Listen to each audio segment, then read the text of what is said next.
17절 말씀을 읽도록 하겠습니다. 시작. 주 너의 하나님이 너와 함께 계신다. 구원을 베푸실 전능하신 하나님이시다. 너를 보고서 기뻐하고 반기시고 너를 사랑으로 새롭게 해주시고 너를 보고서 노래하며 기뻐하실 것이다. 아멘. 네, 오늘은 스바냐 말씀을 함께 보게 됩니다. 스가랴, 스바냐 비슷하게 다 이름이 다 비슷비슷해서 헷갈리실 텐데 또 스가랴와 스바냐는 전혀 다른 시대에 활동했던 선지자이기도 합니다. 스바냐에 관한 이야기를 좀 짧게 말씀드리면 1장 1절부터 스바냐는 대단히 족보 자랑을 하게 됩니다.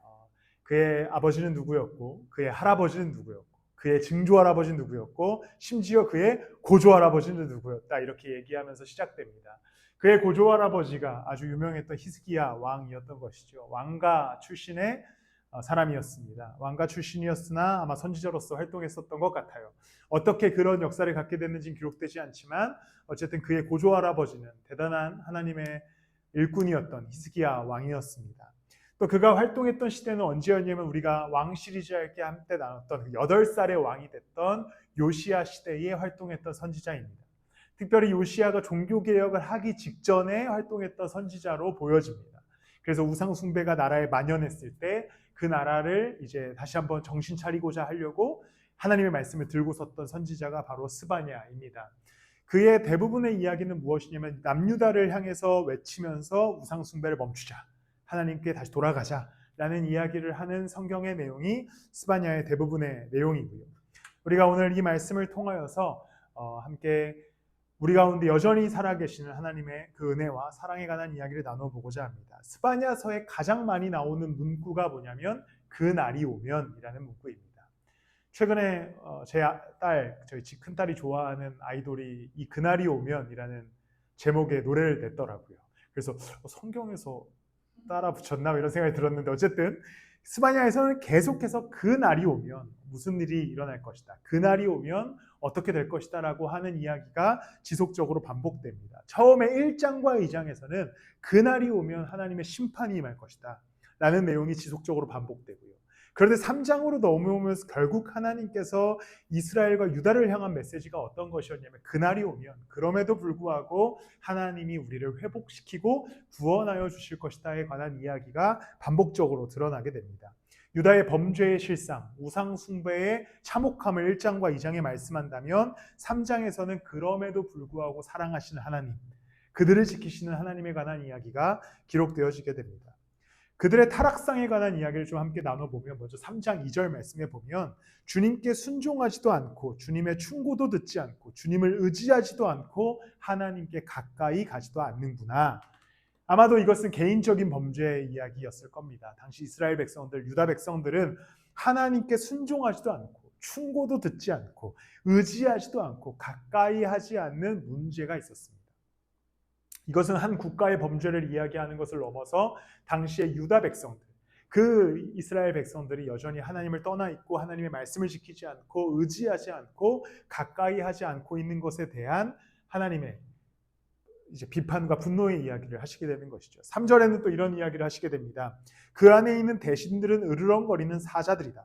재판관들은 이튿날 아침까지 남기지 않고 먹어치우는 저녁 이리 때다라고 얘기하죠. 이제 첫 번째 3장 2절에서는 당시의 백성들의 모습을 지적했다면 3장 3절에서는 그 정부 관료들에 관한 이야기, 재판관들에 관한 이야기를 합니다. 그러면서 얘기하는 것이 그들은 아침까지 남기지 않고 먹어치우는 저녁 이리 때, 그러니까 욕망과 욕심을 채우기 위해서 하나님의 뜻을 지키지 않는 자들의 모습을 보여주게 됩니다. 특히 당시에 따로 법이라는 게 없었거든요. 이스라엘이라고 하는 나라의 법은 오직 율법밖에 없었습니다. 그러니까 재판관들이 제대로 된 판결을 내리지 않고 자신들의 입속을 채우고 있었다는 얘기는 곧 하나님의 말씀을 지키지 않는 나라였다라는 것을 방증하게 됩니다. 첫 번째는 백성들의 문제, 두 번째는 관료들의 문제를 지적합니다. 4절에서는 어떻게 얘기하냐면 예언자들은 거만하며 믿을 수 없는 자들이고 제사장들은 성소나 더럽히며 율법을 범하는 자들이다. 이제 백성들의 문제와 관료들의 문제를 지적했다면 또 당연히 지적하고 넘어가야 할 종교 지도자들에 관한 지적을 하게 됩니다. 이 말씀을 이제 들으면서 늘 이제 목사로서 약간 따끔한 것이 있는 것이죠. 예언자들은 거만하며 믿을 수 없다. 그리고 그들은 율법을 범하고 있다라고 기록합니다. 결국에 이 시대상을 이야기하면서 하나님이 어떠한 시대상을 보여주냐면 개인의 문제, 각 하나님을 따라가야 할 개인의 문제를 지적하고, 하나님 한 법대로 법을 따라야 했던 관료들의 문제를 지적하고, 하나님의 말씀을 온전히 전해야 했던 선지자와 제사장들의 문제를 지적합니다. 총체적인 문제를 지적하시는 것이죠. 그런데 이것이 약 3000년 전의 이야기를 이야기하는 것 같지만 오늘 이 시대와 우리의 사회를 동일하게 지적합니다. 먼저 그리스도인들의 문제지요. 하나님을 믿고 예수 그리스도를 따라간다고 이야기하면서 온전한 믿음이 없는 자들에 관한 이야기. 우리는 예수님을 믿는다고 이야기하지만 여전히 주님께 순종하지 않고 그 말씀을 듣지도 않고 의지하지도 않고 가까이 하지 않는 자들의 이야기를 보여주게 됩니다. 또한 이 시대의 어떠한 사회적 시스템과 이 사회를 이끌어가는 자들이 하나님의 정의로움을 결코 따라가지 않는 모습을 또한 보여줍니다.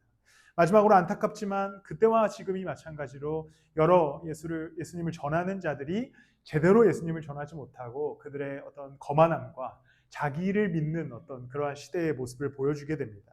그렇게 2절과 3절과 4절의 타락상에 관해서 이야기한 이후에 5절에 그런데 하나님은 뭘 하고 계시는지에 대해서 기록합니다. 그러나 그 안에 계신 주님께서는 공평하시어 부당한 일을 하지 않으신다. 아침마다 바른 판결을 내려주신다. 아침마다 어김없이 공의를 나타내신다. 그래도 악한 자는 부끄러운 줄 모르는구나. 2절에는 개인의 타락, 3절에는 나라의 타락, 4절에는 종교의 타락을 이야기한 이후에 5절에 이러한 상황 속에서 하나님은 뭘 하고 계시냐? 그는 여전히 동일한 모습으로 공평하게 재판하고 계시고 아침마다 새롭게 되는 하나님은 여전히 그 새로움으로 이 땅과 이 나라를 지키고 있다는 것을 말씀하게 됩니다.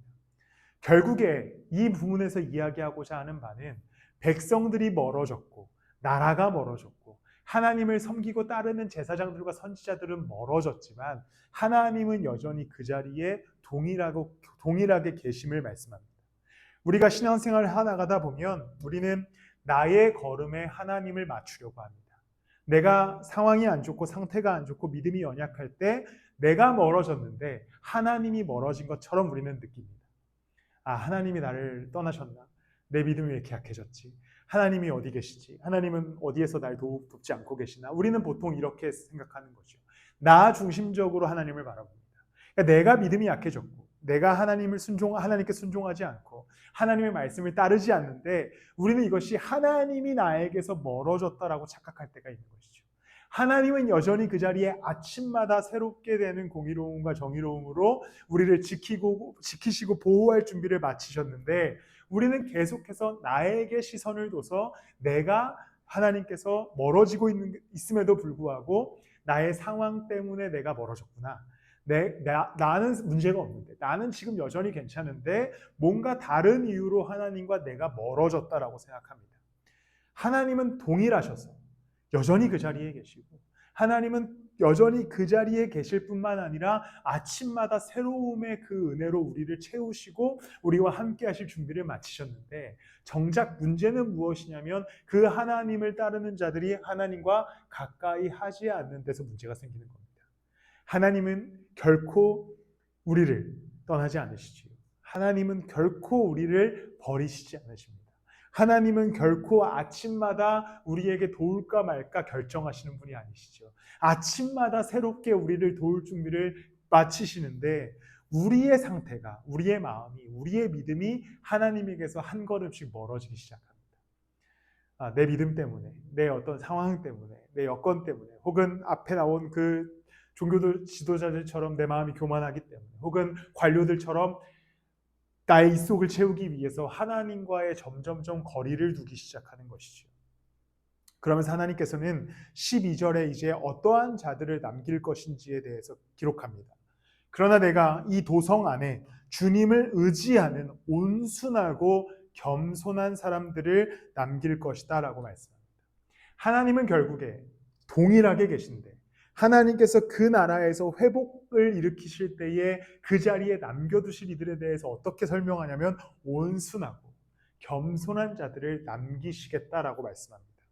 결국 하나님은 동일하게 계시기에 우리가 이 동일하게 계신 하나님 앞에 순종하고 가까이 가기로 마음을 먹고 또 그의 말씀을 따르기로 결정하여서 온순함과 겸손함으로 하나님을 따르기 시작할 때에 하나님께서는 그들에게 역사를 일으키시겠다고 약속하시는 겁니다.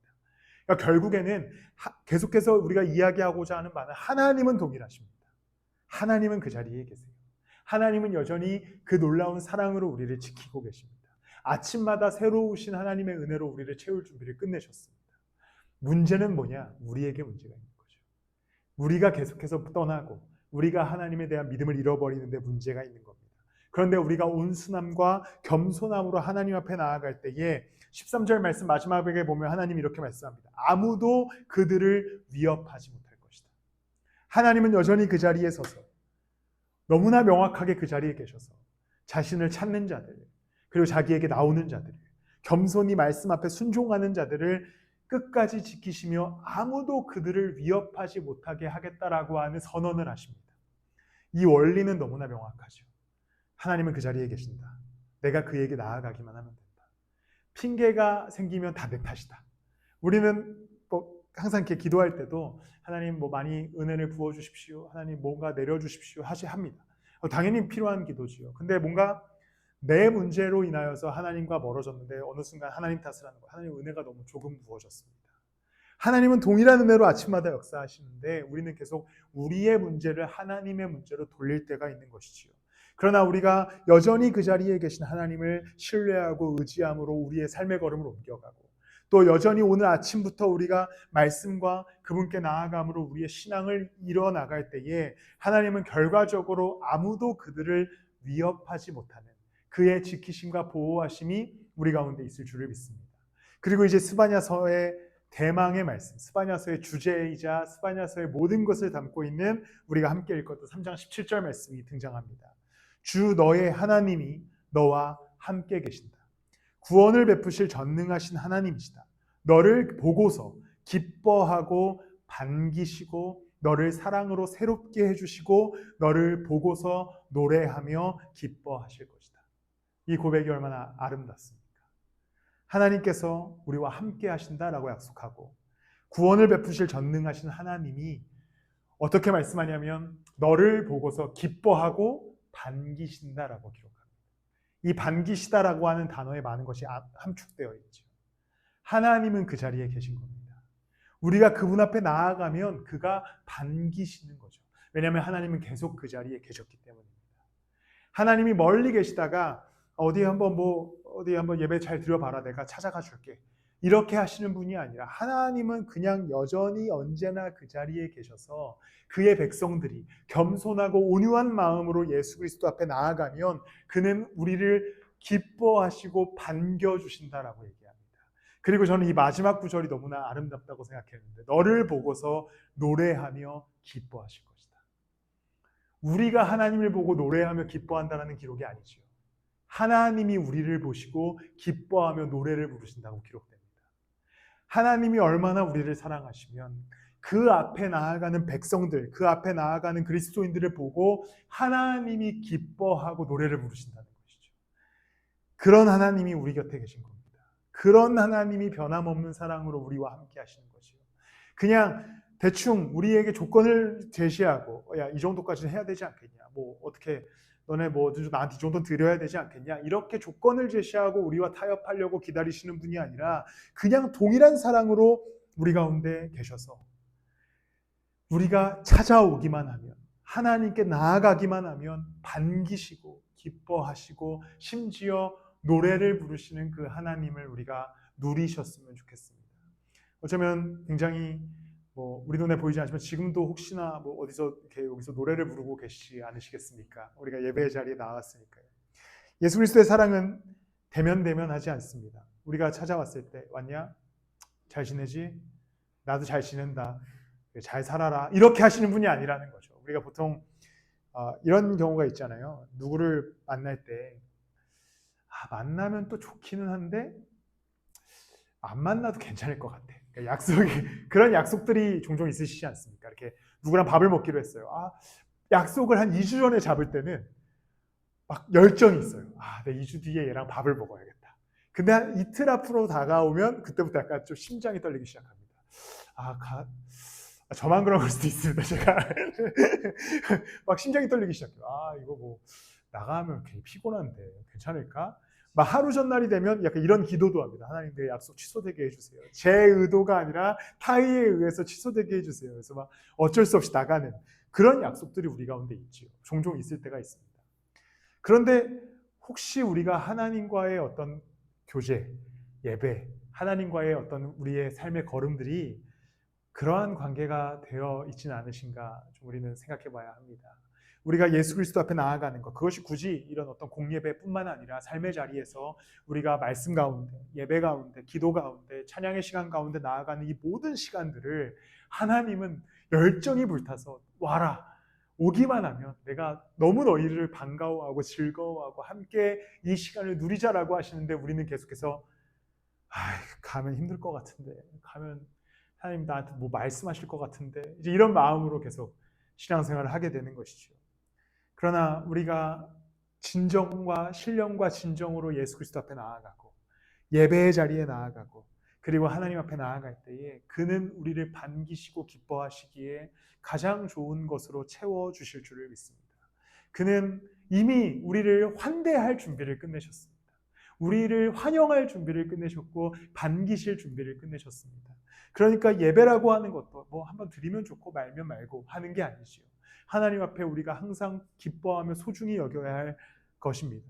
또한 말씀도 막상 막 읽으려고 하면 힘들고 지치지만 이것은 하나님이 우리를 기쁘게 하게 하시기 위한 하나의 엄청난 선물인 것이죠. 기도가 특히나 그렇습니다. 이 기도의 자리에 들어가기까지가 너무 힘들어요. 기도를 막 우리는 항상 대표 기도에 억눌려 있어가지고 형식을 만들고 뭐 사랑하신 하나님 아버지 뭐 대충 하다가 끝납니다. 그러나 이 기도의 자리에 우리가 나아가서 하나님께 부르짖기 시작하면 그가 반가워하시는 마음으로 우리의 기도를 듣지 않으시겠습니까? 그 자리에 오기만 해라. 오기만 해라. 내가 한테 쥐어박아 줄게 이게 아니라 오기만 해라. 내가 반겨줄게. 그리고 너를 보고서 노래하고 기뻐해 줄게. 라고 하시는 이 약속 안에 오늘 이 예배의 자리에서도 하나님 앞에 나아가 기도하시고 그분의 은혜를 누리시고 그 기쁨을 누리시는 이 예배의 시간이 되시기를 축복합니다. 말씀을 마무리하겠습니다. 하나님은 항상 그 자리에 산같이 거기에 계십니다. 항상 우리와 함께 계시죠. 우리가 돌아가기만 하면 괜찮습니다. 우리가 그분께 나아가기로 마음을 먹고 나아가기만 한다면 그는 여전히 그 자리에 계셔서 우리에게 일하시고 말씀하시고 우리의 기도를 들으실 준비를 끝내셨습니다. 심지어 우리를 그냥 왔냐 하는 수준이 아니라 너무나 반가워하시며 우리와 함께 걷기를 원하는 분이시죠. 그러면 결국 우리는 우리를 지키시고 감찰하시는 하나님으로 인하여서 승리를 경험하게 될 줄을 믿습니다. 사랑하는 손님이 온다고 가정했을 때 우리는 환대합니다. 너무나 좋아하는 사람이 왔을 때 우리는 너무나 즐거워하면서 환대하지요. 그러면서 우리가 갖고 있는 가장 좋은 음식 혹은 내가 가장 잘하는 음식을 내어주거나 좋은 음식을 사거나 아니면 정말 나의 모든 것을 드릴 만큼 환대하게 됩니다. 그런데 하나님이 우리를 너무나 사랑하셔서 우리를 환대하시면서 그가 무엇을 내어줄까 하다가 우리와 교제하시기 위해 당신의 아들 예수 그리스도를 내어주셨습니다. 우리를 환대하기 위해서 우리와 함께 걷기 위해서 가장 좋은 선물을 무엇일까? 예수 그리스도를 우리에게 내어주신 것이지요. 그러면서 그리스도의 십자가로 말미암아 이제 우리가 하나님과 영원한 동행 그리고 그분의 자녀됨 그분의 백성됨을 누릴 수 있게 되었습니다. 예수 그리스도의 십자가가 하나님의 선물로 그분의 은혜로 우리에게 주어졌습니다. 그 십자가로 인하여서 우리는 하나님과 영원한 화평, 영원한 화목함을 누리게 되었습니다. 그렇다면 오늘 우리는 이제 그리스도를 의지하여서 기도의 자리에, 예배의 자리에, 말씀의 자리에 나아갈 수 있게 된 것이지요. 그러면 이제 또한 예수 그리스도를 내어주신 이후에 그걸로 부족하겠다 싶어서 성령까지 보내셔서 우리와 함께 하시겠다는 약속하신 그 성령이 우리의 삶의 순간순간 역사하여 주실 줄을 믿습니다. 그분의 환대에 참여하셔서 그분의 즐거움에 참여하셔서 삶을 회복하고 또한 예배와 기도를 회복하는 여러분들이 되시기를 그리스도의 이름으로 축복합니다. 우리 시간 아까 함께 했던 찬양 주님은 산 같아서 한 번 더 찬양하시겠습니다. 또한 말씀을 듣고 나면 가사